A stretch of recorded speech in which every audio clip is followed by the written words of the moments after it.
May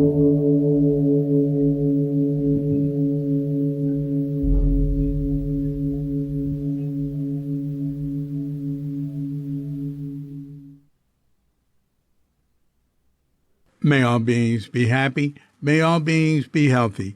May all beings be free from harm. May all beings love life. May all beings awaken. Welcome to another Cuke Audio podcast. I'm DC, Poobah of Cuke Audio and Cuke Archives, doing our bit to preserve the legacy of Shunryu Suzuki and those whose paths cross his, and anything else that comes to mind. I pray that you and yours are safe and comfortable, free from economic hardship, and able to get out and do whatever it is you want within the limitations of the universal precept of do as little harm as possible. Now, today we have a guest, Lynne Lockie, who some would remember as Lynne Warkov. She and her husband at the time, Saul Warkov, came to Zen Center in 1960 through the encouragement of Philip Wilson. She met at the San Francisco Art Institute, one of the many early students that came from the San Francisco Art Institute. God, it seems like most of them, so many. Lynne, one thing she's going to talk about is coming to Tassar in 70 and 71 with kids, and we'll mention the kids' ordination and the little school there was then. That was wonderful. She, after Suzuki died, she went off she and Saul broke up, and she went up to Minneapolis, and she and another early Zen student, Karen Tolkinson, founded the Minneapolis Zen Meditation Center, or whatever name they gave it then. And later they invited Dainin Katagiri to come up and be the teacher.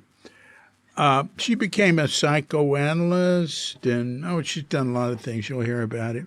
I think the last thing she was doing, she was in, she is in, I think, Sarasota, Florida, you'll hear, and teaching at the new school there, which has had a recent sad demise. We'll see if it can ever recover from the politics there. Anyway, very pleased to be in touch with Lynne. And through her, I got back in touch with Toni Johansson, T-O-N-I Johansson, is to be distinguished from her husband, T-O-N-Y Johansson.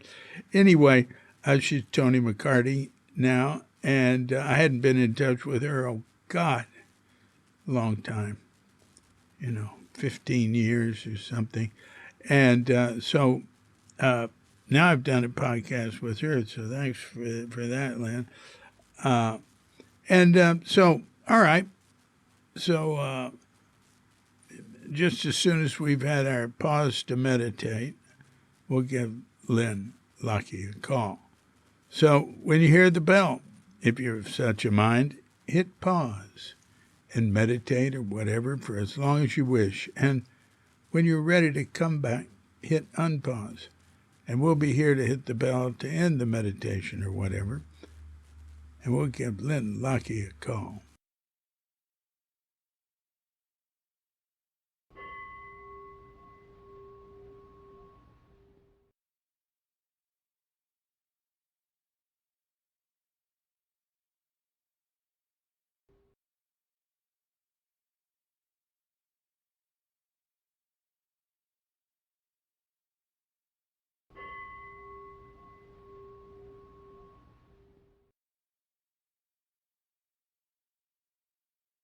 Hello.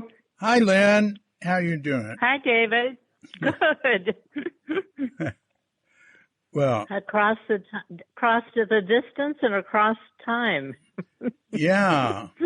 Yeah. Yeah. Indeed. Wow. I don't know when the last time I saw you was. Yeah, it's hard to say. Could have been Tassajara back in like 1970 or something. Yeah, could have been. Yeah. I don't know. Yeah.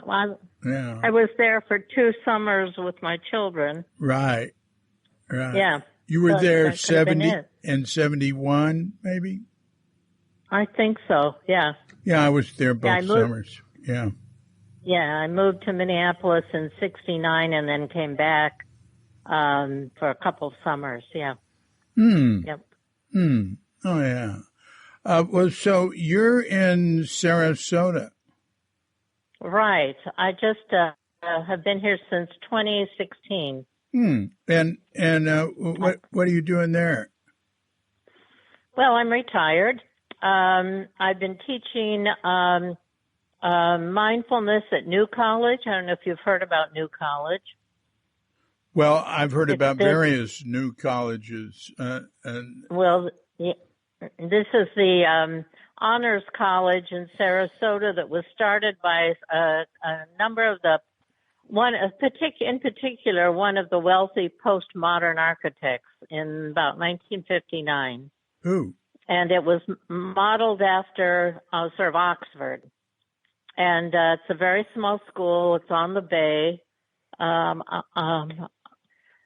Pei designed one of the buildings. A number of the other buildings on the bay were mansions of the Ringling family. So it's right next to the Ringling and enclave and museum and all of that. It's on a beautiful spot, and it's been kind of it's supposed to be one of the cheapest and most highly rated small colleges in the United States, but our governor now has decided to make it a fundamentalist Christian college. And so he's taken it over and kind of decimated a lot of LGBTQ, trans, very bright kids. So I've been teaching mindfulness there and meditation and how to look at your thoughts and emotions and, creativity and mindfulness. So a whole variety of things.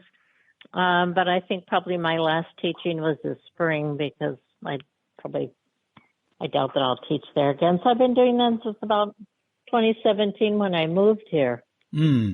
That's great. It's been wonderful. One of the professors who was in Bhutan for years and teaches Far Eastern Studies contacted me, and so he and I kind of set this up. And it's been great. I teach outside right by the bay, and I teach walking meditation and sitting, and, it's just been lovely. To what age? They're like anywhere from 18 to 25. Occasionally there'll be a few older, like 30 or 40 years old, but mostly like 18 to 25 years old. Now, is it a state school? It has been. Yeah, it is a state school, so it's very inexpensive. It was private, but they gave it to the state, and the state's been running it as the honors college for years. I think there are only 3 schools like this in the United States: Hampshire College, Evergreen out in Washington, and New College, and they don't give grades. You just write a thesis at the end. You design your own curriculum. It's a very interesting school. It has been, but it's our governor, who's very weird, has decided to de-wokeize it. Right. Yeah, he's well known for that. Yes, yes. I just saw a sign that said, "Live your life so that if it were a book, it would be banned in Florida." Exactly. You have the picture of Florida. Yeah. Wow. I know. I know. John and I look at each other and think maybe we'll just move to Canada.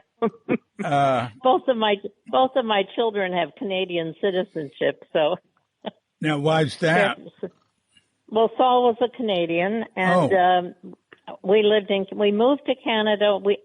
We started Zen Center right after Roshi came. Then we went to Canada ostensibly for him to work in his family business. And my daughter was born there. My son was born in San Francisco. My daughter was born in Canada, and then we came back to Zen Center, and he went back and got his master's at the San Francisco Art Institute. So they both have Canadian citizenship, dual citizenship. So yeah.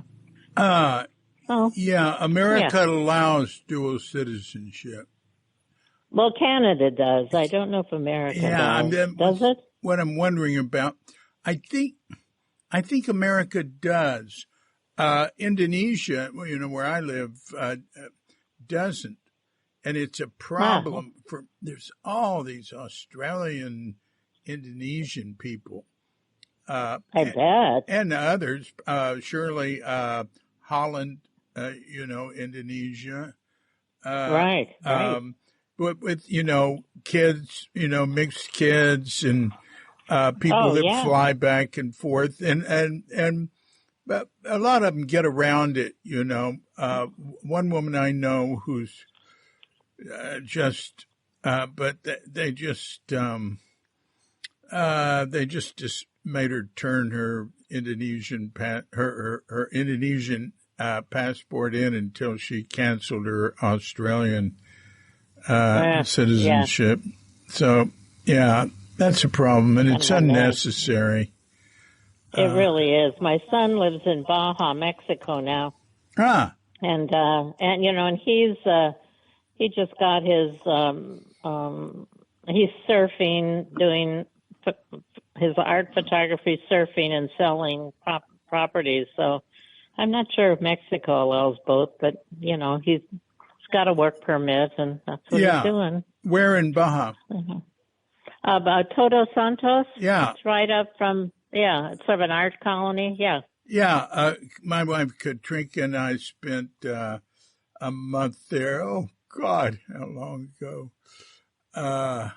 20 years ago. No, not 20. That's how long we've been together. Probably 18 years ago, 17 years ago. Oh, we loved it. It was great. Yeah, he really likes it. Yeah. We have a friend who lives there, and they have an uptick in people breaking into homes and taking things, which wasn't. They had a pretty low crime rate. Baja is really different from the rest of Mexico. But we'll see what happens there. Right. You said the school, the new school, was near the Ringling Mansion. That's Ringling Brothers Circus people, right? Aha. Yeah, and and they have he had his mansion that his wife built on the grounds that was supposed to look like a Venetian Palazzo. They used to have a one of those boats out in front. And there's a series of mansions all along the bay that his family members lived in. And so the new college has 2 of the mansions that are part of the school. I'm sort of picturing beautiful, very old buildings. Oh, very old buildings. It's beautiful, old oak trees with moss, and it's just an incredibly beautiful place. Yeah. Wow. So it was lovely teaching outside by the bay, and it's just great. Wow. I really enjoyed it, and I've been teaching at Sarasota Mindfulness, and then I teach at where I live, and I was teaching at the Unitarian Church some, but I'm kind of, I don't know. I've been trying to do my painting and my writing, and. Well, that is great. That is so great. It's wonderful. Now, you said your current husband, something like he was at your birth, or he knew you. But yeah, he's 2 years older, and when my parents got married, my grandmother gave them a car and a house. Those were the days.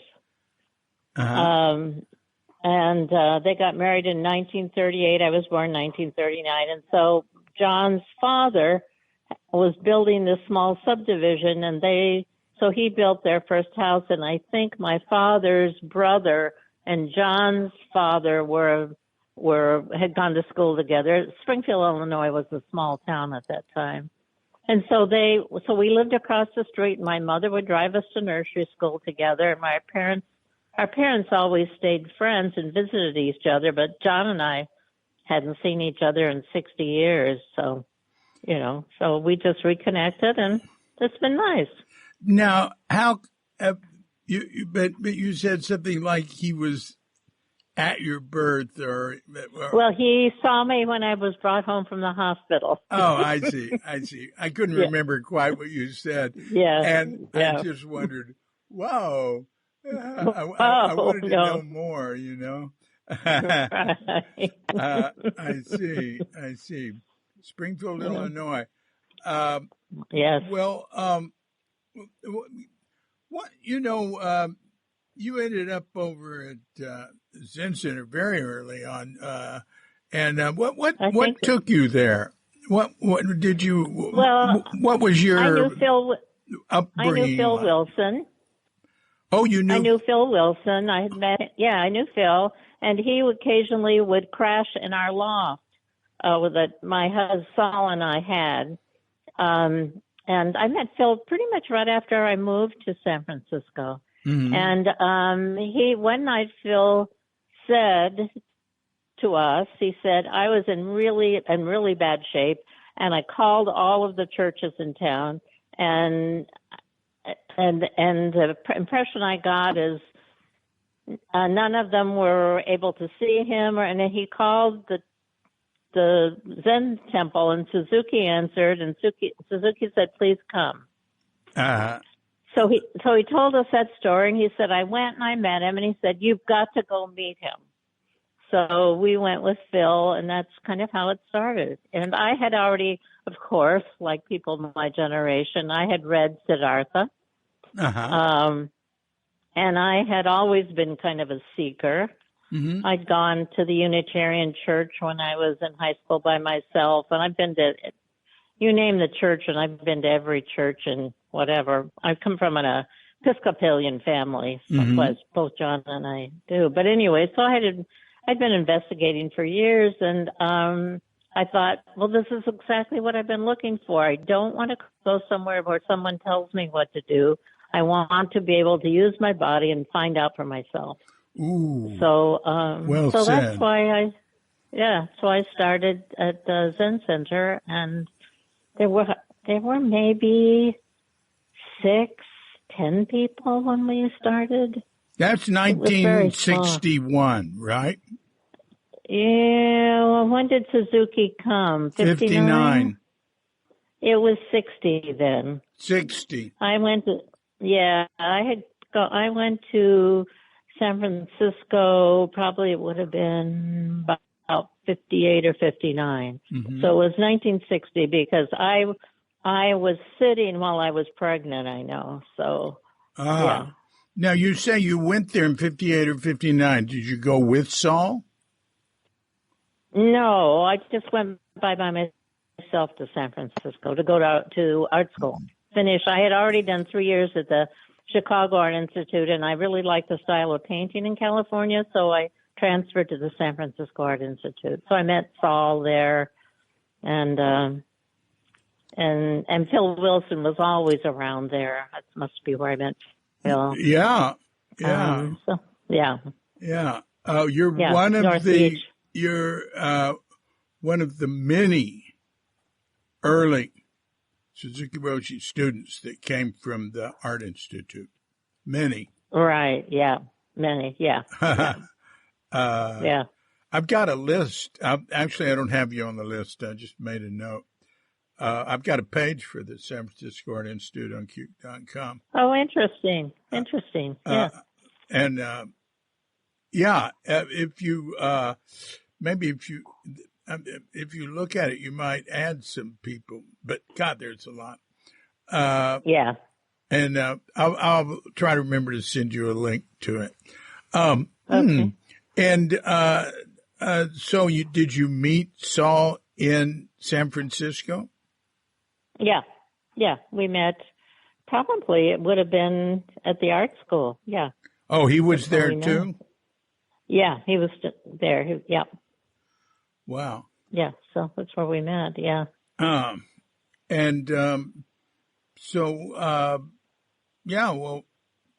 tell me more. Okay. Well, started sitting, and I think we sat. I think we went every evening, and I used to serve tea for for Roshi's lectures. Oh. Mm. And I would go and get the tea and serve tea for his lectures. And I remember one, the Summer of Love came. I can't remember. When did the Summer of Love? Summer of Love was 67. Yeah, then it was probably before then. Well, 66 was actually better. Yeah. Well, I don't know. Yeah, 66 and 67 were the high points. Yeah, it was sort of at the beginning. It was at the beginning when a lot of people started coming to Zen Center and started coming to San Francisco, and the rock bands were kind of starting. That's 66. Yeah, maybe that was it. And I remember serving tea once and during a lecture, and it used to be there was not that many people there, and all at once there started to be lots of people at the lectures. Mm-hmm. And I remember being at this one, and one of the, I don't know who it was, somebody took his teacup and threw it on the floor and smashed it. I think thinking it was a Zen moment. That's right. That's right. You can imagine that. And Suzuki, there was silent. And Suzuki, I think I almost heard a small sigh, but, not much of one. He stood up. He walked into the kitchen. You could hear him getting something. He came back with a dustpan and a broom. He swept up all the pieces very carefully, didn't say a word, walked back. You could hear the pieces being put into the trash. You could hear the sound of them all going in there. You could almost hear the broom being put away in the dustpan. He walked back, sat down, and continued his talk. That is great. It was wonderful. That is great. But the person who did that, they were maybe a newcomer, huh? Oh, yeah, they were new. That's when all at once there would be people I'd never seen before, would be at the lectures. Yeah. People had started coming, yeah. That's when I came. Okay, you were one of those. Yeah. We came and ruined it all for you. I forgot who came with oh God, why am I blocking on his name? Came from Harvard. Oh. Well, there were a lot of them from Harvard. Yeah. Tim Buckley, John Steiner. Yeah. I don't know. I don't know. There's someone from the South. I forgot his name. Well, JJ was from the South, but she didn't go to Harvard. Let's see. Someone from the South. Well, JJ. Yeah, he was from the South, and he was a friend of Silas. He and Silas had been roommates. Oh, I know who you're talking about. Yeah. He's from Mississippi. Laurel, Mississippi. His name is, oh, God, it just flashed. I know it. But anyway, wait, I've got to find it. I can find it. All right, wait a minute. It's Chick Reader. Yes, Chick Reader. Well, let me tell you about this. This is fascinating. I'm in Chattanooga, and I'm thinking, what am I going to do? There's definitely no Buddhists here. Chattanooga's a buckle on the Bible Belt. My then husband was a psychologist. After I divorced Saul, I married. My husband was a psychologist. He was from Atlanta, Georgia. So we left Minneapolis. My children had gone on their own, moved down. I'm in Chattanooga, Tennessee. And I thought, well, I'll go back to the Episcopal Church and see what's happening.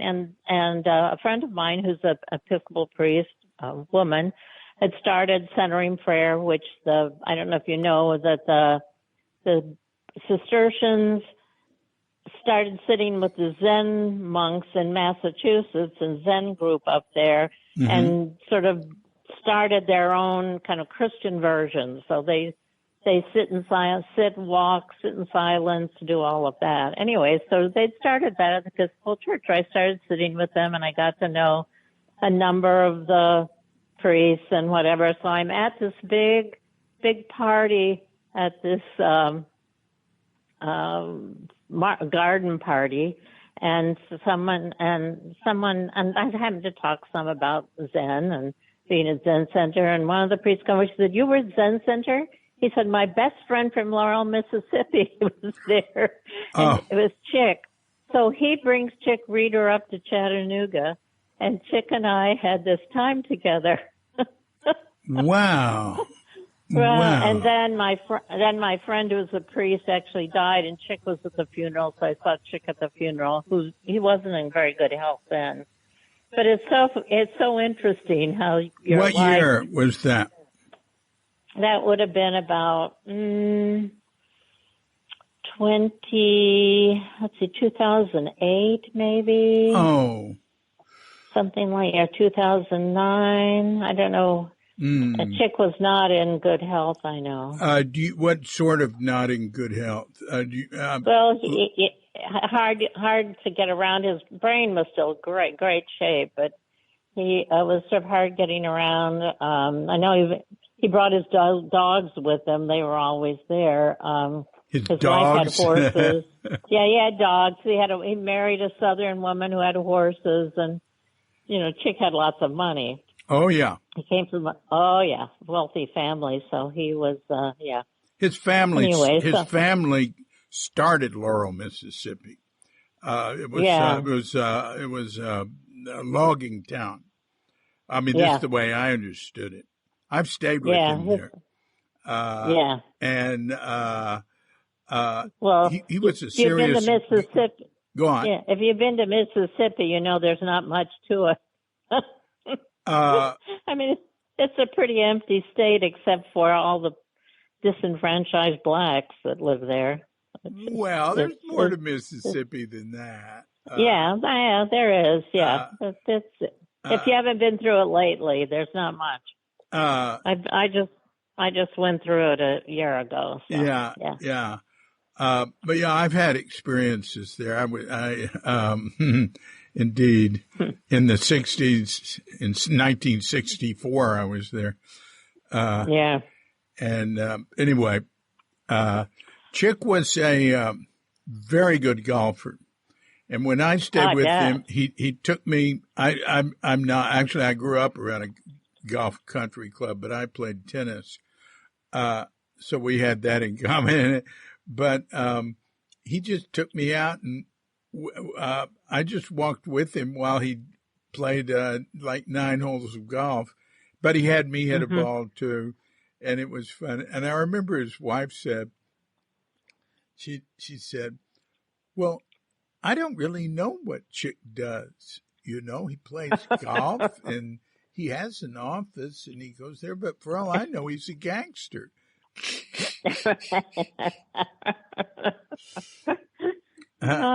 Yeah. So anyway, I moved to Minneapolis.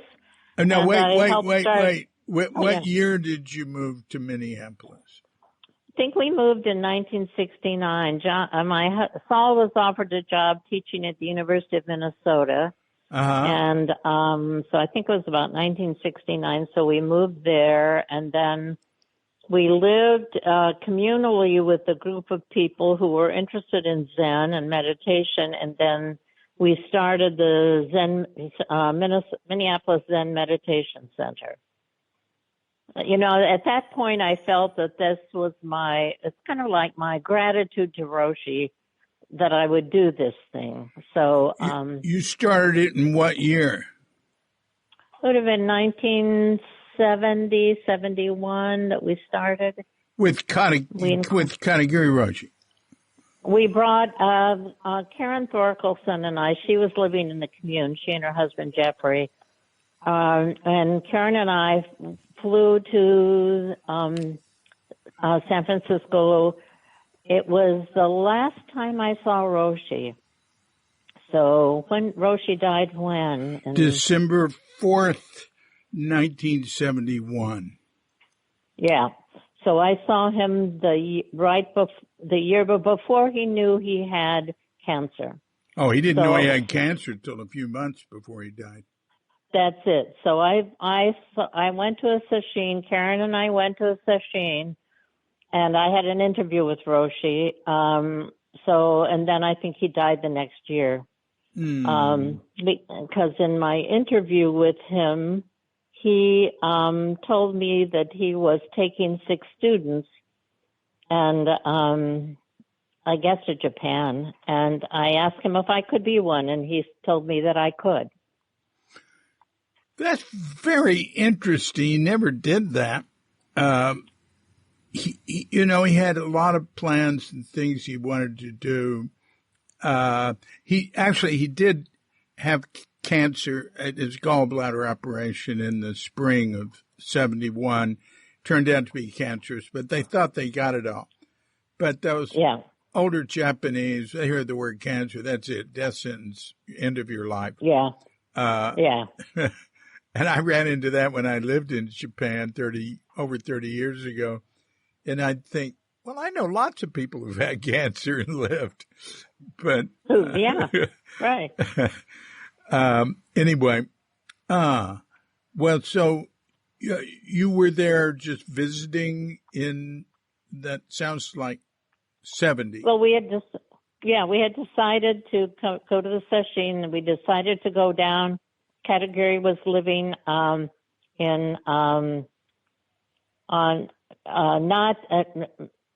the way to Tassajara. He was living in Monterey. Monterey. He was living in Monterey in a small house, and that's when we asked him about coming to Minneapolis. Yeah, that was 71. That was 71. Yeah, that we would provide a place for his family and what we were doing, and et cetera. So that's when we tendered the offer to him. Yeah. And yeah. Yeah. Well, that's really something. Wow. Yeah. Do you remember anything about those 2 summers you were there at Tassajara, 70, 71? Yeah, I do. I mean, the thing that I tell a lot of people, and the thing that I feel rather sad about, is for me, I consider myself a secular Dharma person now. Yeah. What really, as a woman with children, and actually, when I was a student at Zen Center, I had children. And actually, my children were part of the Sunday school with Mrs. Suzuki. Uh-huh. So, and I had my children with me at Tassajara those 2 summers. And for me, the sad thing is that it got monasticized. Mm-hmm. And so the things that I remember that were lovely about the summer were things that really have also to do with my children. And one of them is, my daughter then she must have been about 4 or 5, and she was fascinated with the idea of baking bread. And so she asked, and I forget his name, whoever the head baker, could she bake bread? And he said, well, you have to get up really early in the morning, and it's like, you're not going to be able to do this. But she got up every morning at the the time and went down and helped with the bread baking. Yeah. This little critter. Wow. Wow. And at what age? At what age? She was about 5. She must have been about 5, yeah. That's really unusual. My daughter is kind of and she would pass Roshi, and when she'd pass him, she would shake her finger at him. And he would laugh. Oh. Oh. That's great. She had her own way, yeah. And, so I remember that. And I remember how, oh, God, I can't remember who the kitchen Nazi was that kept wanting the kids not to kill flies. There were lots of flies over everything. And who not wanting them to kill flies? I call them you weren't supposed to kill flies. So you're not supposed to kill anything. No. That was not a rule there. That's somebody's trip. That, as I said, there was somebody.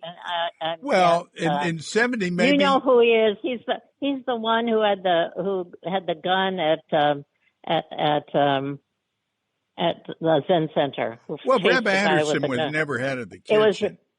But Reb Anderson is the one who started on the kids about this. So my son did this beautiful drawing of a fishing line going down into water and a fish, and he wrote Zen across it. The children were really onto it. They kind of knew. You know, they had their own way. So anyway, I sat Tangario. I sat with everybody. We took care of the children. Some of the people didn't take care of their children.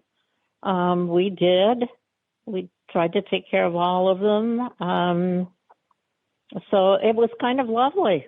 And I don't know what it was like for the other students to have children there, but I thought it was great. It was great. It was great. It was terrific. I don't remember any problem at all. They were good. In 70, I was running the dining room. 71, I was assistant director. It was great having the kids there, and you and the Johanssons and Dainin DePrima and her kids. Minnie. Minnie. Yeah. Minnie and Jeannie and Alec. I think that's all there. Minnie. Monica and her. Yeah. Well, I don't remember Monica's father. Monica. Lindy. Yeah. Yeah. And then Petchy's. The Petchy kids were there. Oh, right. And with Pauline. Yeah, and we kind of had to take care of them. Pauline could not take care of her kids. Yeah. I think she was used to having servants. She was what? Used to having servants. Pauline came from a very wealthy family. That's funny. She's lovely, but we had to kind of take care of them. Well, what about Dainin DePrima and her kids? Yeah, I know Minnie. And Minnie actually took care of Dainin DePrima. Dainin DePrima didn't really take care of her children either. Minnie was a wise old soul. I can remember seeing Minnie in San Francisco with the baby carriage full of laundry going down to do the laundry by herself. Well, that's what Jeannie did. Are you sure you're not mixing up Jeannie and Minnie? Jeannie was the oldest. Well, maybe. Maybe it was Jeannie. Jeannie did the laundry. It could be Jeannie, And Jeannie entered into sort of the adult society somewhat socially there and in the city, which she was extremely precocious. And she was really good. She worked with me in the dining room. She was really good. Oh, yeah. Suzuki Roshi urged her not to grow up too quick. He could see she was going to get in trouble, and she did. Did she? Huh? But bad. She got over. Hopefully she's actually doing something for Cuke Archives now, and she and I are in touch a lot. Good. What is she doing now? Well, she's I've started transcribing podcasts with artificial intelligence. Good. So I have like 4 hours with her. Okay. She and I have a lot of history, and good. She's getting hers together and looking at the possibility of maybe doing it with others. But that's complicated. Yeah, because, go on. Yeah, I've been transcribing using Otter AI. I've been transcribing. I'm studying now with Stephen Batchelor and John Peacock. Oh, wow. Out of Bodie College, yeah. So I've been doing transcribing some of their talks, and yeah. What are you using? Otter AI. Is that Otter? OTTER? Otter. .ai, yeah. And you like it? Yeah, it's really useful. You have to know Pali because there's strange words, and you have to know, well, that's a Pali word, so I have to change it to the right word, and but otherwise it's pretty good. Does it have a dictionary where it learns? No, I don't know about that. Well, that stuff is, I've been looking into that. That stuff is sort of developing now. Oh, right. So, I would imagine. The problem is the cost of AI is extremely high for them. They're actually losing money, a lot of them. Interesting. The chatbot, I think it's losing money, but they're doing it on purpose, like Amazon did, because they know it'll get cheaper. Because they're using you to learn. Yeah, they're using us to learn. Right, and it's so expensive. I mean, it takes so much energy. It takes right. That's the other part. It's not good for the environment, really, in many ways. Probably not, because the very top level stuff, nobody's using, including Google and Microsoft, because it's just too much energy. But right. That's the sort of thing that will change in time. Yeah. Yeah, probably. Yeah. But that's really interesting to talk to you now after all these years. And you and I are both using artificial intelligence to transcribe. Transcribe. Yeah. That's great. Let's see. Did we miss any kids? That was really good. Thanks for listing all of them. That was the great. The only child that I couldn't, Tony Johansson and I talk maybe once a month, and Which one? They're both Tony. No, Tony's dead. Male Tony died. Are you in touch with female Tony now? Yeah. Yeah, she and I talk. Oh, my gosh. I've been out of touch with her forever. Yeah, she and I talk. Tony and I go way back, Yeah, male Tony died, and he's kind of he didn't leave a good odor in his family, I'll tell you. But female Tony and I, we've always been friends. So I just talked this week. We just talked. So the only person that we couldn't identify was the little blonde boy in the middle, and I don't know who that was, and I don't know why. Oh, maybe Bob Walton's kids. That could have been it. Bob and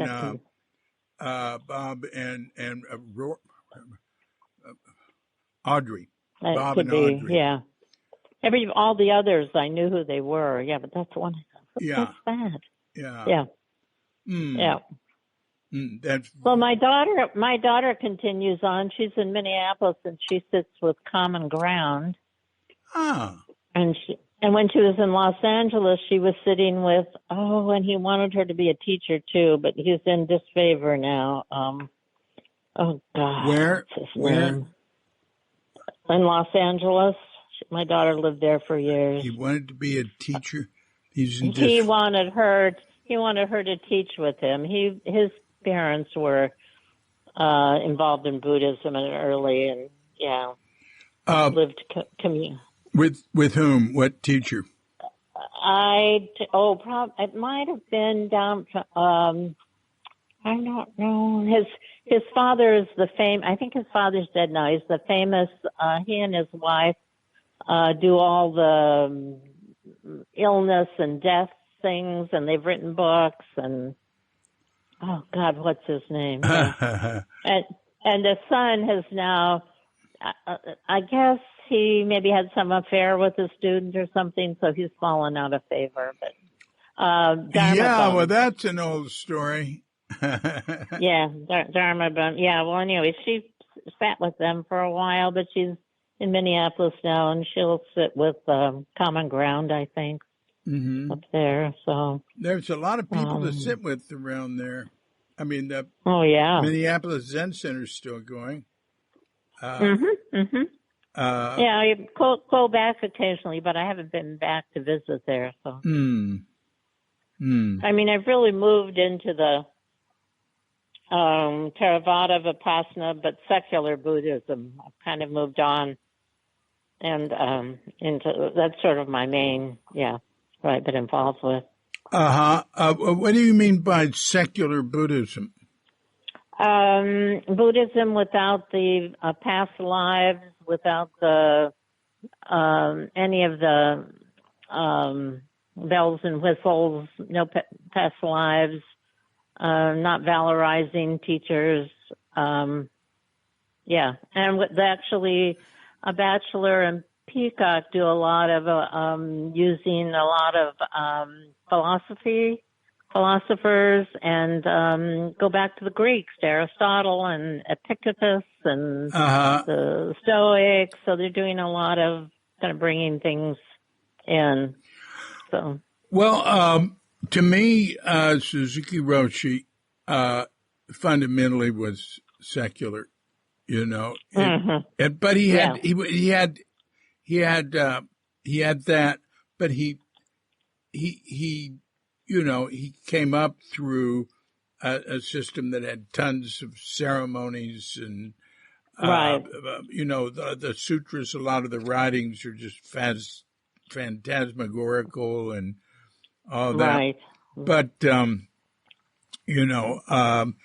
he would say things. I always thought that once Dick came back, that Dick wanted more of the bells and what in the Episcopal Church we call it bells and smells.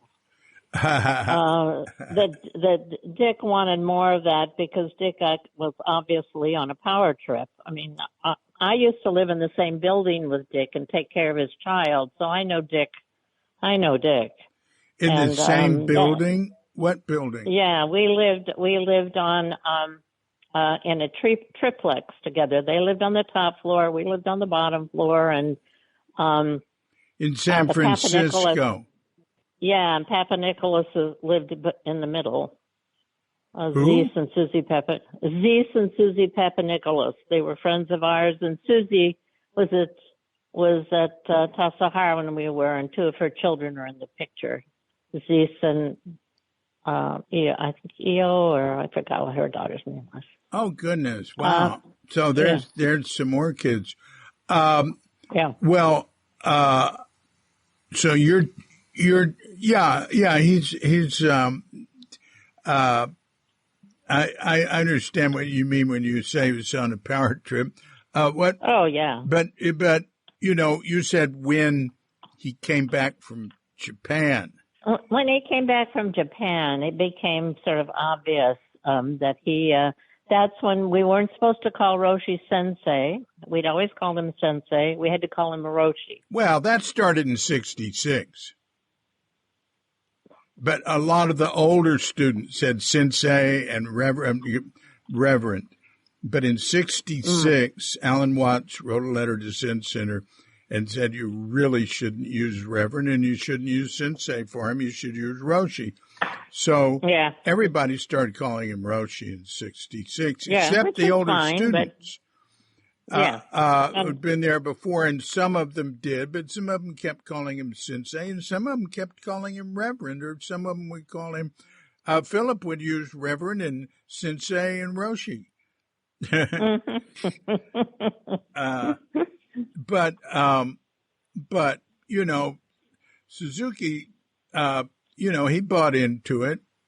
Oh, sure. And he obviously wanted to build a Zen center into a I don't know what would be the right word, into a bigger place, or having more of a foothold. Yeah, obviously. Yeah. Well, it happened around him. I mean, he had, he would say Zen Center's getting too big. It's too big. Yeah, he told me that. Yeah. Yeah, it's too big for him to handle. And, he really needed more. He wanted to give all sorts of senior students transmission.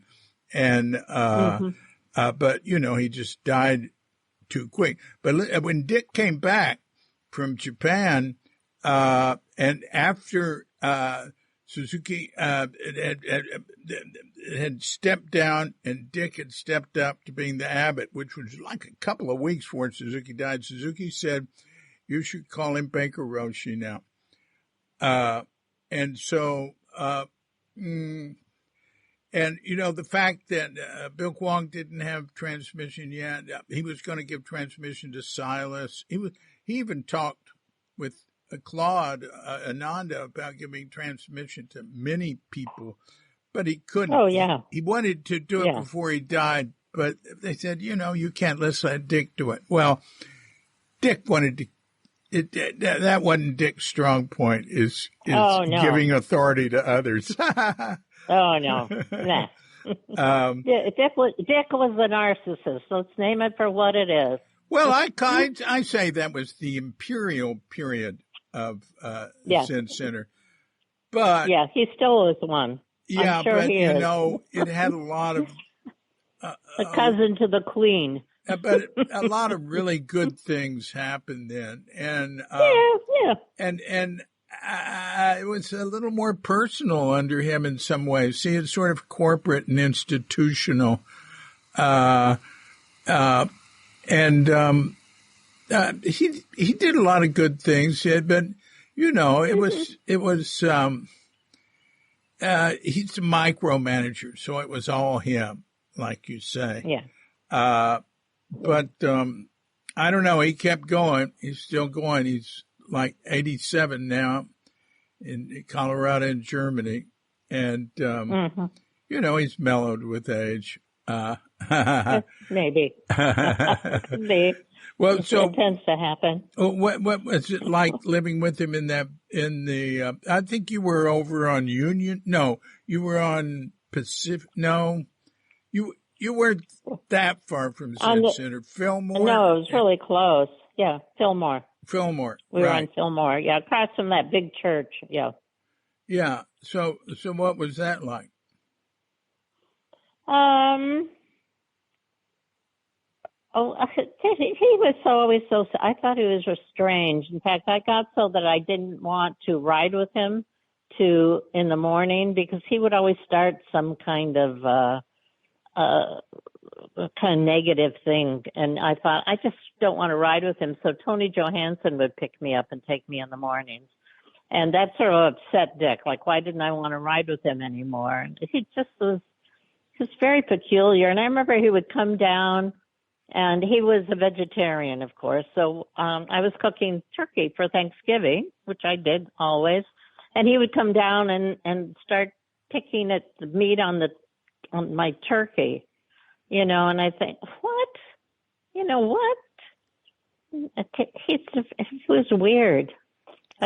Just very weird, very peculiar. And then I took care of his daughter for a while, but I had to stop because she would be pinching my daughter and then standing there and smiling.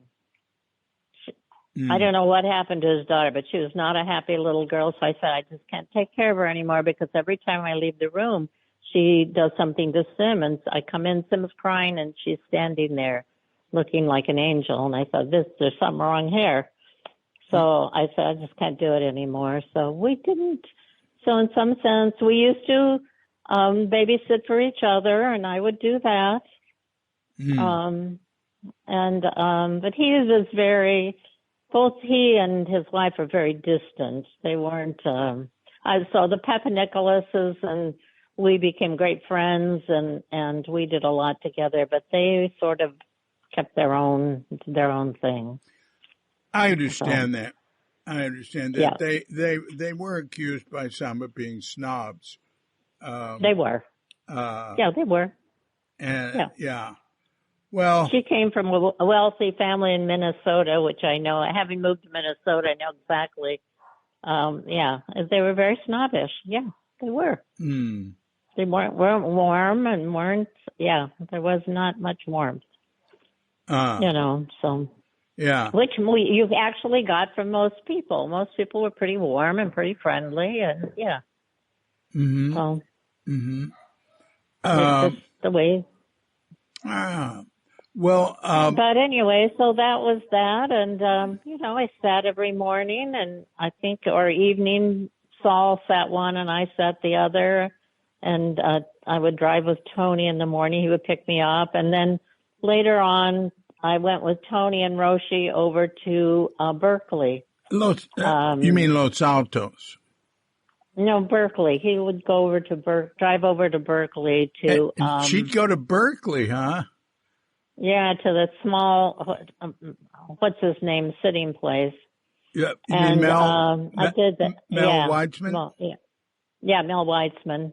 We did that a few times. And then when I moved over to Berkeley so my children could go to school over there. And I had a session with Roshi, and I said, I can't come.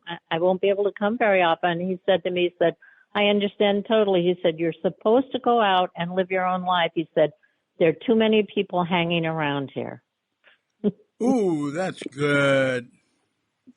He said, the idea is to live a life. Yeah. Yeah. Yeah. Yeah.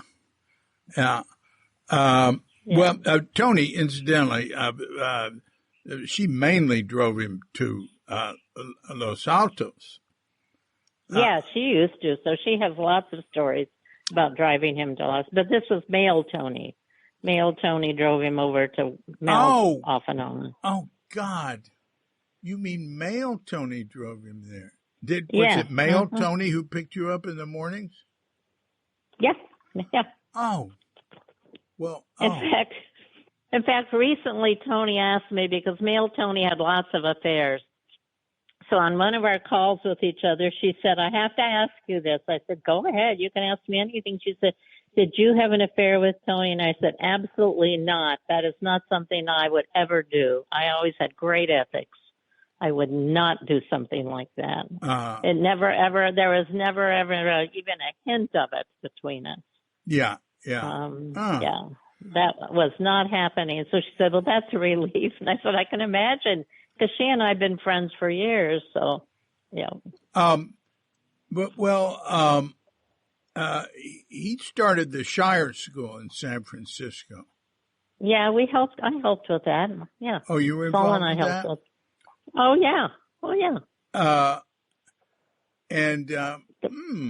It was like, it seemed like a sort of Summerhill type school. It is. And then when we decided that we just couldn't be involved in that anymore, we moved to Berkeley, and my children went to a Summerhill school out in Walnut Creek. Oh, really? Really? Yeah. I used to drive them out there to a Summerhill school in Walnut Creek, called Pinnell. My son still occasionally gets together with some of them. The kids from Pinnell, yeah. Oh, wow. Wow. Now, one thing that hadn't been mentioned about the kids at Tassajara in the summer of 70 is the kids' ordination. Yeah. Yeah, Tomoe had already taught a number of us, because I was ordained, I think probably the first ordination group, because Tomoe taught us how to sew our rexes. Tomoe Katagiri, Katagiri's wife. Tomoe Katagiri's wife taught us how to sew our rexes. So I'm pretty sure. You were ordained in that, the lay 1970. Well, whatever the first one was, yeah. The first one was in 1962, but the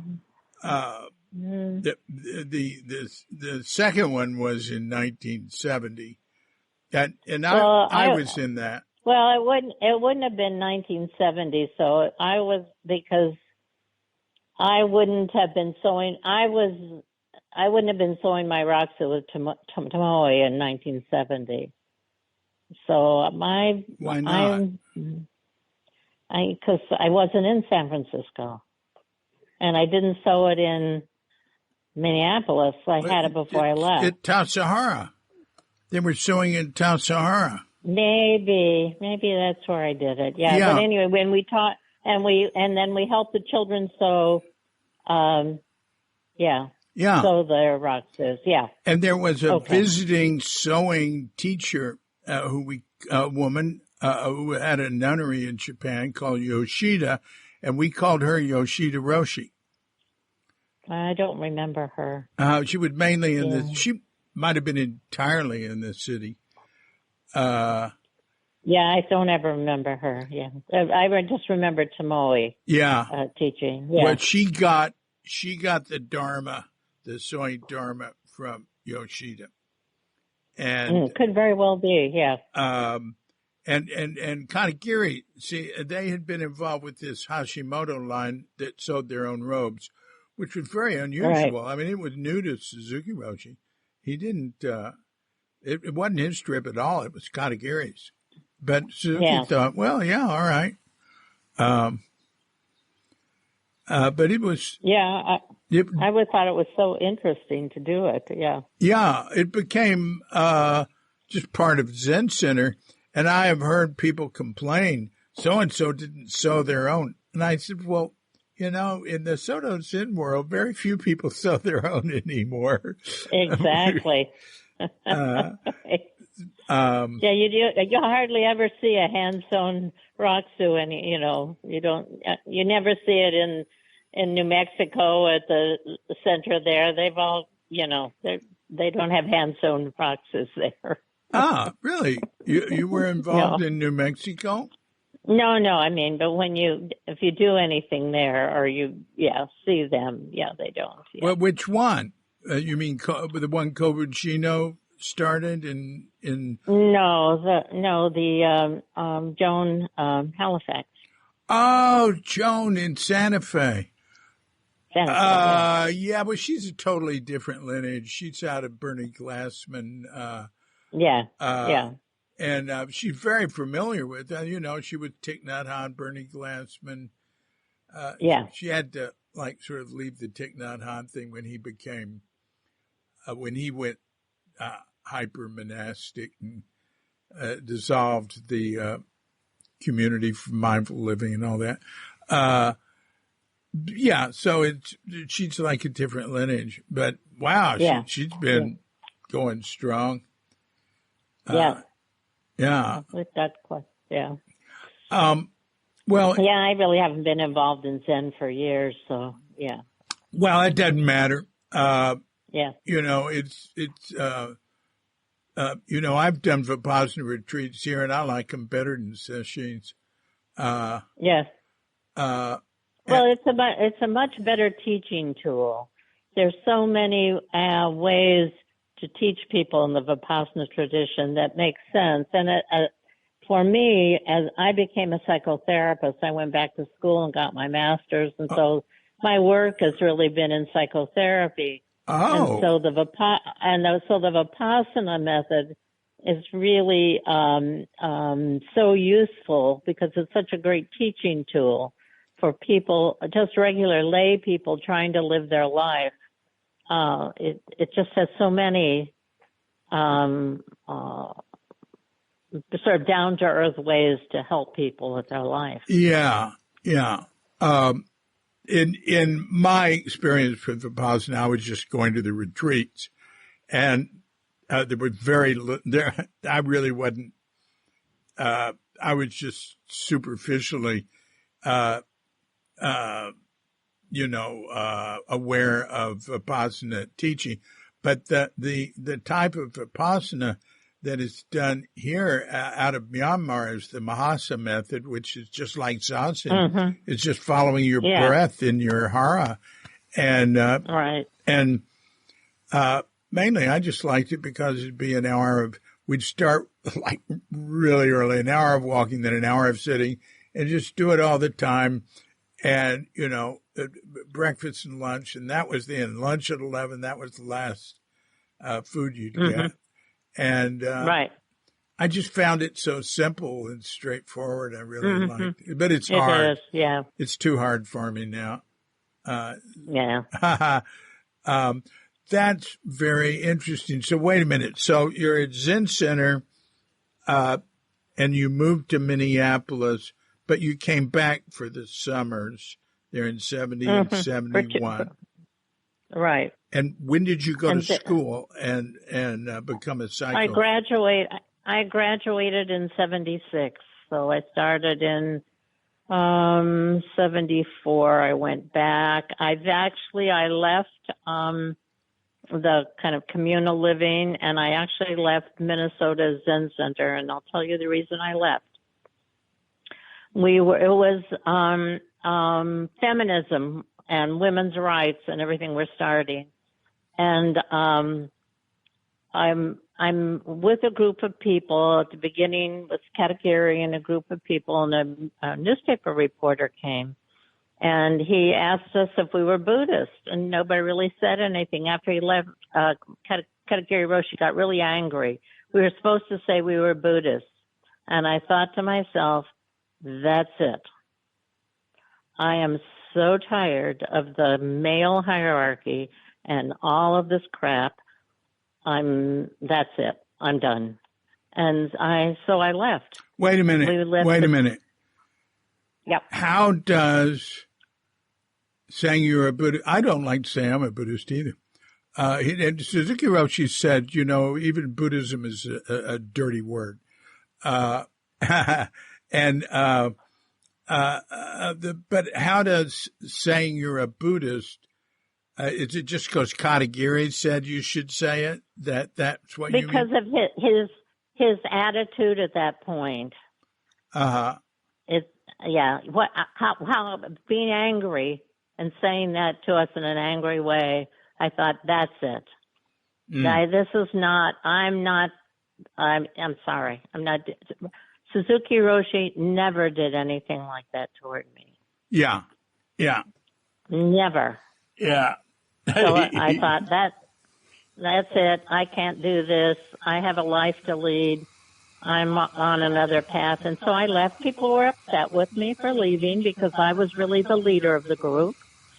I did the chanting. I did the bells. I taught oryoki. I did all of that. And so people were upset, but that was fine. They all were big people and they could go on. And I really turned toward my education, my psychotherapy practice, all my studies, which have been so useful, and became a therapist in Minneapolis, and then moved with my then husband, a psychologist. We moved back to the South, and then I worked as I managed the behavioral health benefits for Blue Cross Blue Shield of Tennessee for 12 years. So, oh goodness, I got into business and made my retirement and started sitting with the centering prayer people. And that's who I go on retreat with now. I go on retreat with the centering prayer people. The centering prayer people in Tennessee? Yeah. So that's where I go. I go on retreats once or twice a year, and they're like Zen retreats, except in the middle there's a homily, and there's usually an Episcopal priest who does a homily, and they always they love poetry and literature, so it's always interesting. And as my mythology is Christian. Mm-hmm. Almost all of our mythology is Christian. It's not Japanese mythology. Our mythology is Christian mythology for most of us, or Jewish mythology if we're Jewish. Mm-hmm. It's not Buddhist mythology. I mean, there's the teachings, but so it's been so useful for me to do centering prayer with this group of people, because one thing I did find, which actually you find in Vipassana, the Brahma Viharas. Are you familiar with the Brahma Viharas? Oh, those are vaguely. Metta. Go on. Metta, Karuna, Mudita, and Upekkha, the four, call them the beautiful factors. And so this whole what are they? Goodwill. What are they? Goodwill. Metta is loving kindness or goodwill. Karuna is compassion. Mudita is joy. And Upekkha is equanimity. Oh, yeah. I've been over that many times. Zen didn't have a lot of emphasis on those. Mm-hmm. And so Christianity, because of Jesus, does have this emphasis on love and having a warm heart, and in their contemplative tradition. So I found that so useful, and it fits so well with my interest in Vipassana. So I go on retreats with them because I've known these people since 1997, and it's just this lovely, non-hierarchical, peaceful group of people who sits in the mountains of Tennessee. It's, they do an 8 or a 10 day. It's totally silent, walking, silent, sitting, walking, sitting. Sounds good. So I've kind of blended all of it together in a way that works for me. Yeah. And when I teach, I sort of teach that way. I teach, Where did you go to school to become a psychotherapist? University of Minnesota. Mm-hmm. And then I studied at the Washington Institute. I studied sort of Winnicottian, if you know about psychotherapy, Winnicott and object relations. So I had to study after my degree, and I've kept studying. And so, I guess if you just sort of follow the trail, you find what you need. Wow. Well, your spiritual path has, it seems to me, has continued unbroken. Yeah. Yeah. And I mean, I hold Roshi dear in my heart. And I always knew that he felt he was fond of me and that he respected me. And I had never had a doubt. Yeah. So, yeah. Yeah. Yeah. Well, that's very impressive, very interesting. And is there, I sort of have a picture of the trajectory of your life now. It seems it's been sort of spiritual from when you were in high school. Yeah. But is there anything you'd like to add? I'm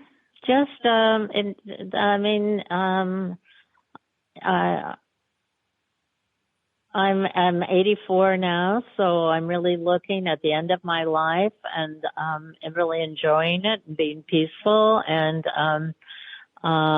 feeling a lot of grief for the world. Yeah. And sharing the feelings of grief for the world. With this, I have a small group of about 20 people that I meet with on Zoom who are studying with Stephen Batchelor, and I've gotten really close to them. I've got one who's in Tel Aviv right now, and a lovely woman in Japan who's been translating Suzuki Roshi's book into Japanese. Which book? Zen Mind, Beginner's Mind. Yeah. Well, there's about, I think the third translation of it just came out. Is she doing that? Yeah, well, I don't know. She's doing her own. I don't know what, but she has a group of, I think a lot of lay people in Japan who really like Suzuki. So she did an interview with me, and I send her some of my teaching materials that I use with students. So.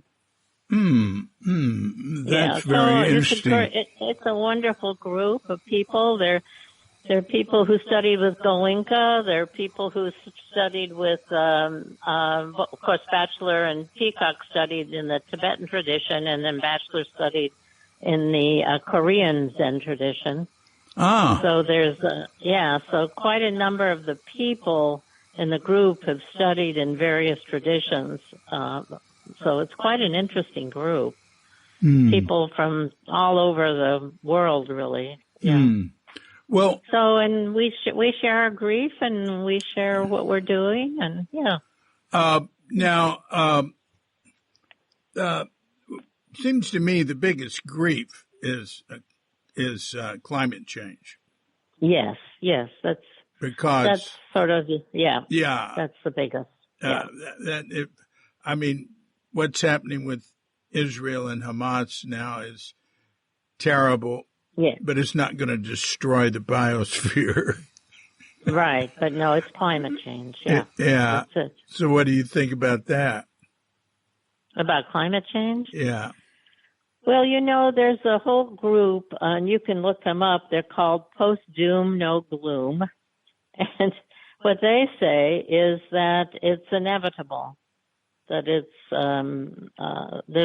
nobody can stop it now.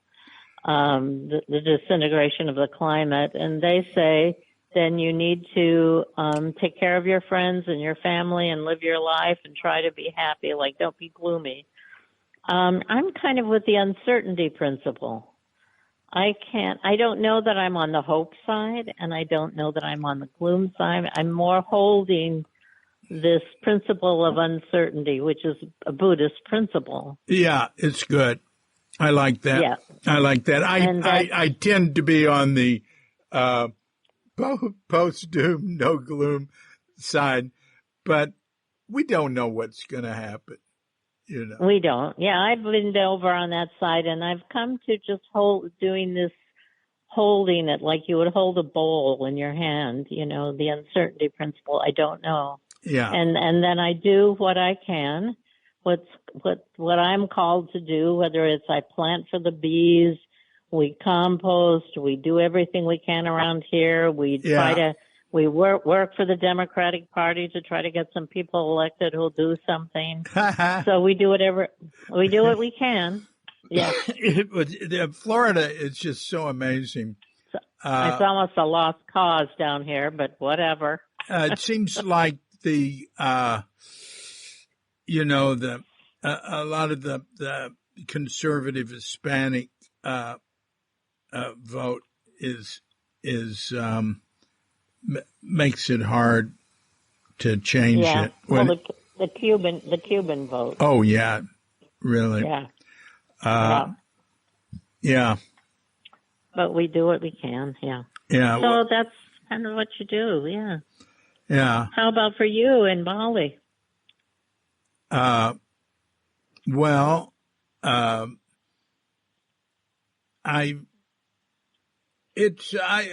like it. I focus on my work, and I walk. I walked this morning before I called you, and sat a while, and I'll walk more. But I need to get to the beach a little more. I just think getting out and exercising, swimming, it's all real important. I work a lot, and my wife and I have a very nice relationship, very low drama. We're really close, and she's really involved. She was working in the sort of like a soup kitchen, but they weren't making soup. She went with a group of people from. She probably arranged it because we know this Ragam Foundation. He makes kitchens for disaster areas because he says what happens, they send food, they send bags of rice, and they send too much, it starts rotting. They don't have any kitchens, Yeah, we've been giving money to the chef in Ukraine who's cooking. Yeah. Yeah.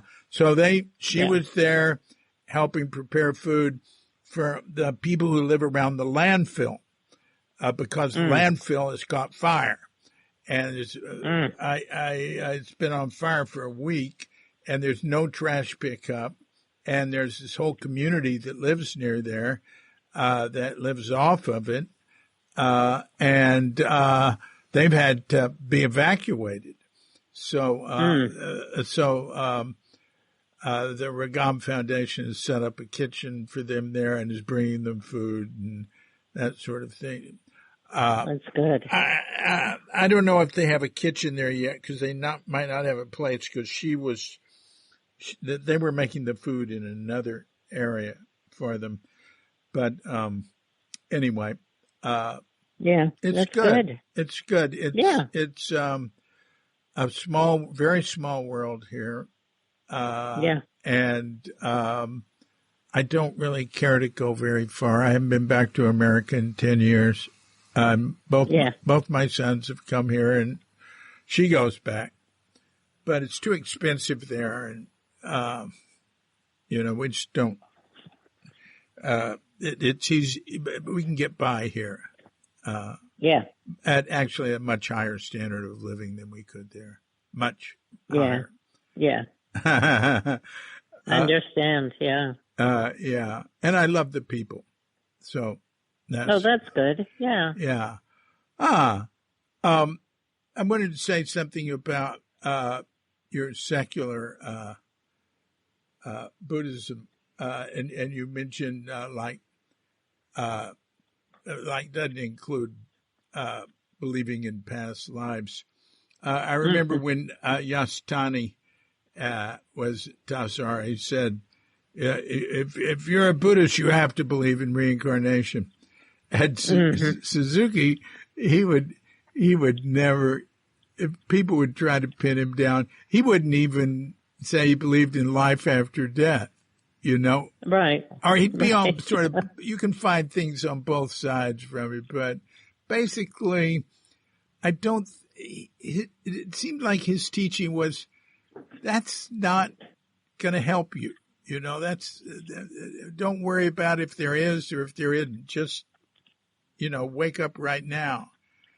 Exactly, which is what the Buddha said, essentially. Yeah. And, I'm not talking about that. I'd say that's fundamentally, and there's so much mythology and decoration on it. And I think most people need that. It's it's certainly fine for people who want that. I would never tell someone who wants that, well, why are you doing it? It's just, for me, that's not it's not my thing. Yeah. Yeah, no, some people do. Some people like smells and bells. I think that the way that I look at it, maybe what you're saying, where you look at it, but might just seem too depressing to a lot of people. They need more to hang on to.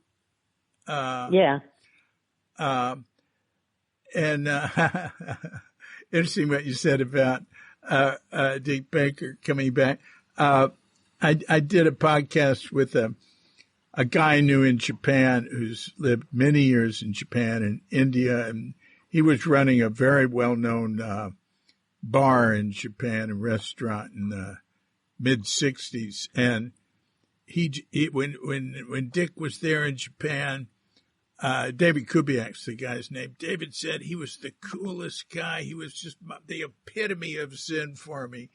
He was just, he was so neat. And he said, then I visited him at Green Gulch, and I said, hey, what happened to you? You've become an Episcopalian.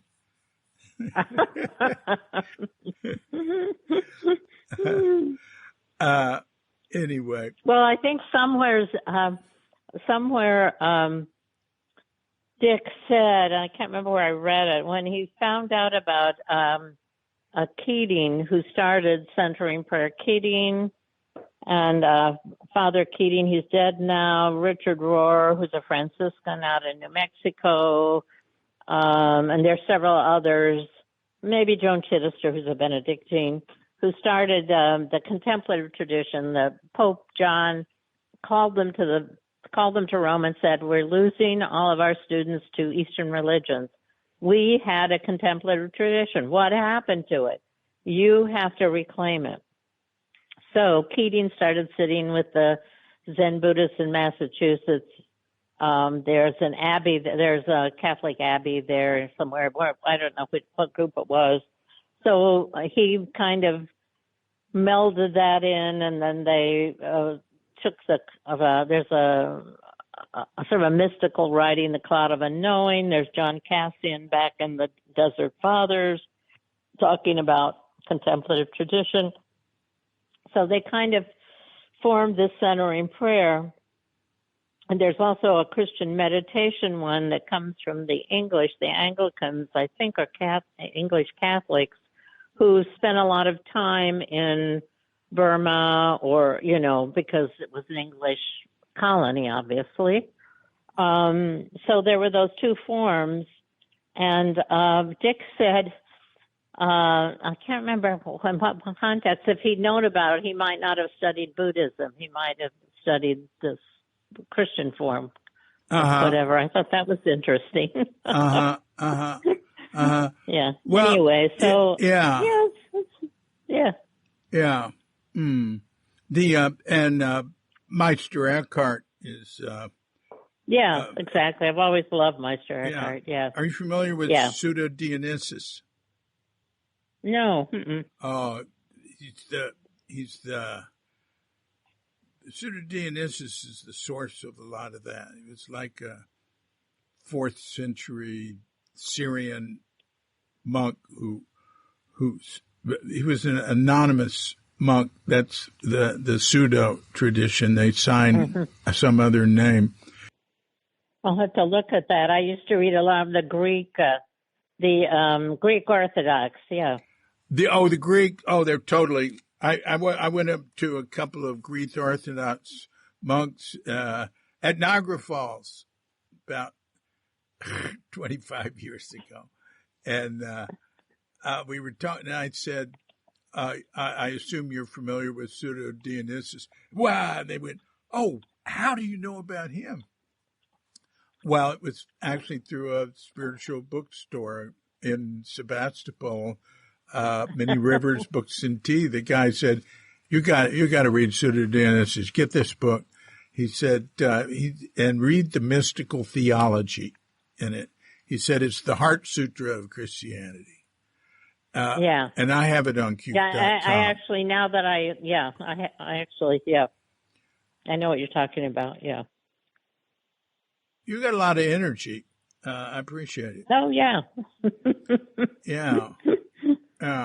And I'm very happy to hear you're in touch with Tony. Oh, I've got a ton from her. Already. I mean, she could tell me more, but I just wanted to say hi to her. Her contribution to Crooked Cucumber was significant.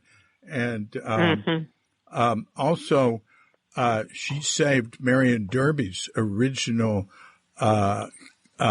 manuscript for what Marion called Beginner's Mind. I got that from Tony. Oh, good. Yeah, we have various versions of Beginner's Mind, and we have all but 2 of the lectures in unedited or lightly edited versions, as they were transcribed. But anyway. Yeah, she was secretary, I think, for a while.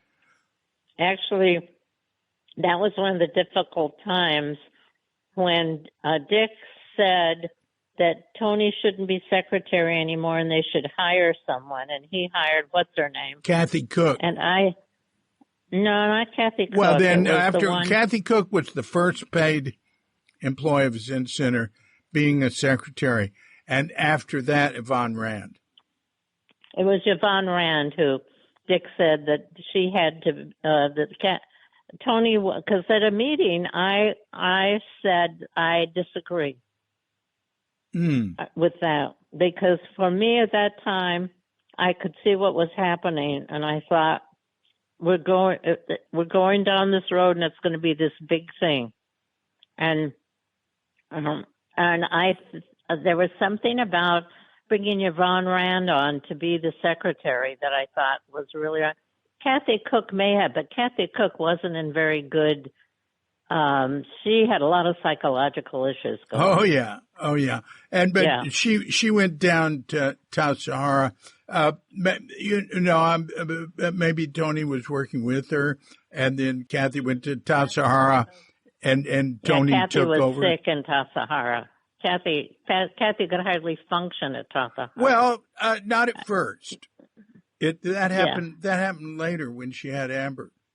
At first, she had postpartum depression. Yeah. Yeah. Oh, she was doing great at first, and she ended up having to go into some sort of institution and having, when Amber was a very, very young baby,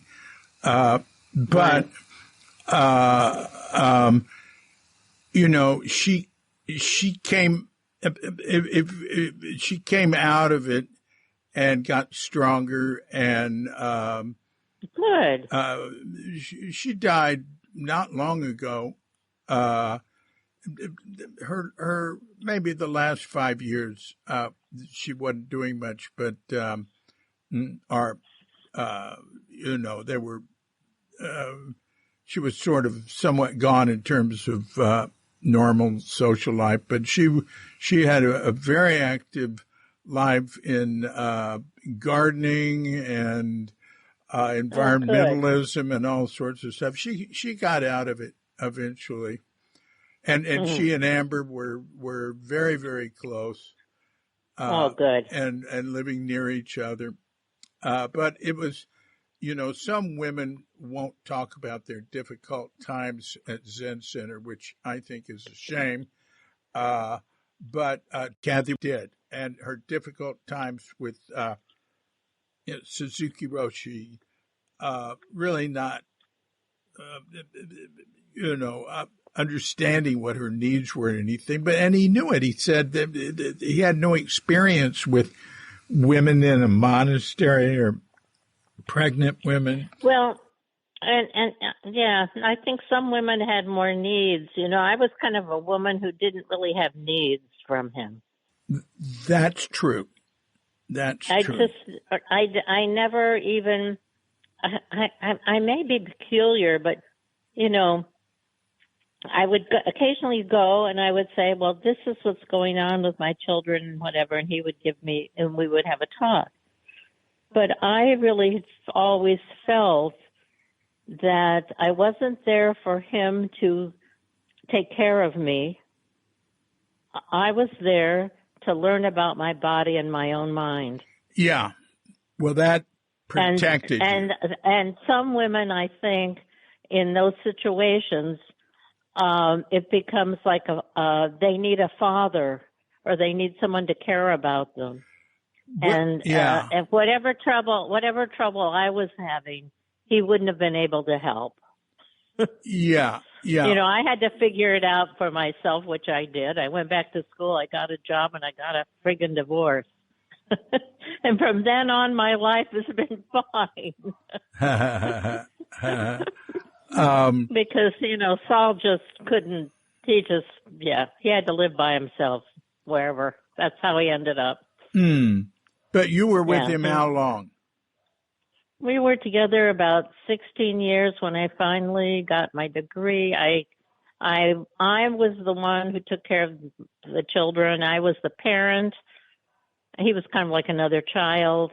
And then I had to get my degree, and I had to get my job, and I had to get my money together so I could get a divorce, so I could take care of the children financially and all by myself. So, Well, you're strong. You're strong. You're not a victim. No. And I think it's unfortunate because I've seen so many women in so many of these religious groups throughout the country who went into them and needed things. And it's not a good place to need things with a spiritual teacher. It doesn't work out really well. That's well said. You know who did really well at Tassara was Ruthie Disco. I mean, she had a baby. I didn't know her. Yeah. Well, the first women that had babies, Ruthie just said, "I'm not a Zen student," you know, but she sat when she wanted. Mm-hmm. She did garden work. She and Suzuki Roshi were very close, and she had no trouble with the baby, and her husband was working all the time. But Ruthie was a dynamo. Kathy she not only, she had the problem of having a husband, Silas, who felt a tremendous amount of pressure to focus on practice, and especially with Shuso, and that she had to take care of the baby and herself and everything. She couldn't do it. And there was another case of a woman who doesn't want to talk about it, who had a baby there, who had a similar problem with a husband of a similar rank. And it was just, you know, that sort of problem didn't continue so much. I mean, I was there with the baby, and I was Shuso, and I was director. And my wife, she wouldn't have put up with too much, you know. And we had a lot of help,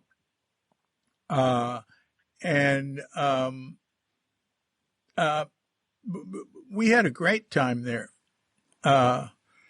and 2 years, you know, with the baby.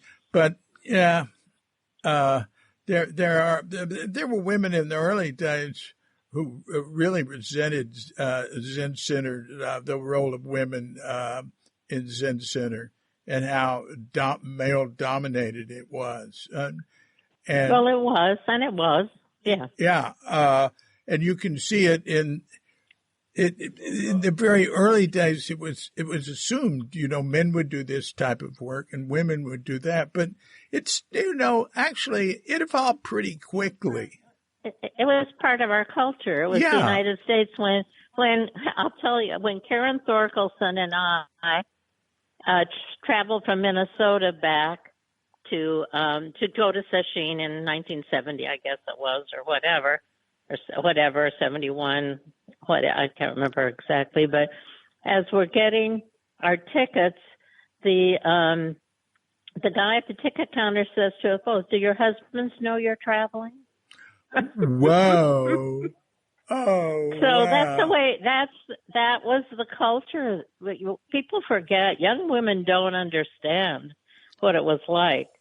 That was the culture. Yeah. So a Zen Center was just part of the culture. It was the culture in Japan. It was, to some extent, the culture here.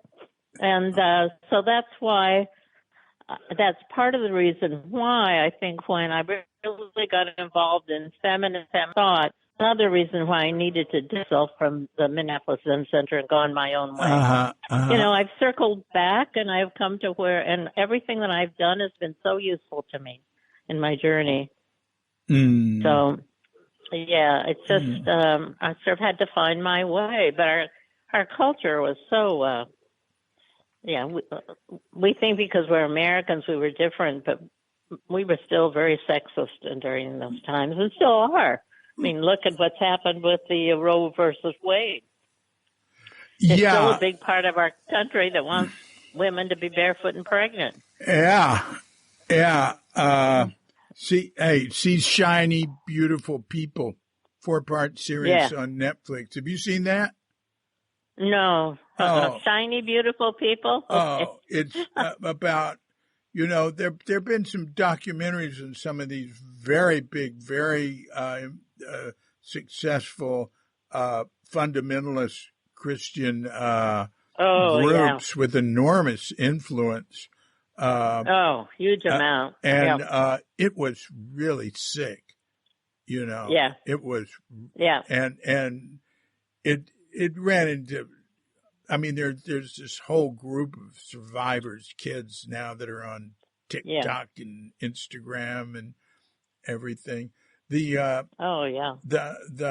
morning the prayer breakfast thing they have once a year in Washington. It's run by a group like that, always has been, and world domination is their goal. Oh yeah, Christian, and they have a whole Christian. Everybody's got to be a Christian. Yeah, and Trump tapped into it. He doesn't care at all about it. Oh yeah, they're nothing to him, but he tapped into it, so he's their god. So he just gives them whatever they want. And and they're much better organized, and they're focused. Oh, very organized. The right wing in America is focused. The Democrats represent all sorts of different points of view. Right. So, Yeah, the right wing is totally focused. They've been very, very focused and very thoughtful about how they've done everything, and they've succeeded so far. So we'll just see now. Yeah, indeed. Well, the Zen Center has evolved quite a bit from those early days. I'm sure. And, the students put a certain amount of pressure on Kathy. Too. You should be practicing sort of, it's just a naive, early days, understanding, not everybody, but some people. And of course, allowing oneself to feel pressured by other people, her allowing it is too bad, because there were some people who just didn't buy into that way of looking. No. And it's evolved. It's always changed. Now it's gotten, it's hard to say. It's gotten pretty extreme. In what way? Well, Ed Brown would give lectures, and he's unedited. And he's been very disturbed in his life, and he'd talk about. Sometimes he'd say things that would offend people, but there was one lecture he gave during one of his one-day sittings, and there was a woman who wrote a letter, said she was really offended, and it was about the most innocent stuff he'd said. And the Zen Center talked to him about it, and he got really angry. So they told him, they banned him from teaching at Zen Center. And there's a whole thing on Q.com about that. But Ed was always kind of loose. Yeah. Yeah. And things have come to a pass, at least in the United States, where people are hypersensitive. Where maybe in the past we would have we can kind of let that pass. He's not really, whatever. But now people are very hypersensitive, and I'm not one to say that they shouldn't be, but I know that they are. And so people take offense at all kinds of things now. Oh, yeah. Yeah. I mean, it's really hard. When I was teaching, all of my students had their pronouns. So I would have 20 students, and I would have them make little stand-up cards by them. So when I addressed them, I could use their name, and they would have their pronouns on them. And I, as a teacher, had to be very careful just to use their name and to not get into the pronoun thing. Because the pronouns were a minefield. You couldn't remember. It was really hard. So you always used their name, whatever it was, because people would take offense. Yeah. You called me a she, and I look like a she, but I'm a he. Oh, well, that's fine. That's okay. I don't care. So you better just use people's names. People take offense. Yeah. Everyone's very hypersensitive about everything. Yeah. Right. I get emails from people at the bottom of their name. It goes pronouns, Yes. People have that. In writing for 30 years, I have used they for I stopped using he for if you didn't know what gender it was when you're writing. I started using they long ago. Right. Which is good. But some people use zir, Z-I-R, Z-I something. I don't know what that means. Yeah. Anyway, I should let you go. Anyway, yeah. Okay. We've covered a lot of ground here. You're really fun to talk with. And yeah, good. I'll mention to Tony.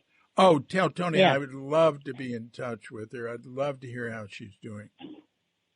Yeah. I think she's health-wise, I think she and her husband are, maybe not so great, but she's her brain's just fine.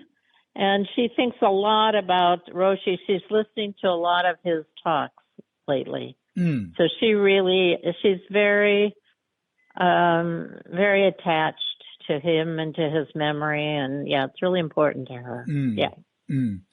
We've got all of them on ShunyuSuzuki.com, and we've got. I think that may be where she's listening to them. Yeah. Well, go to the San Francisco Zen Center and get them. But what we do is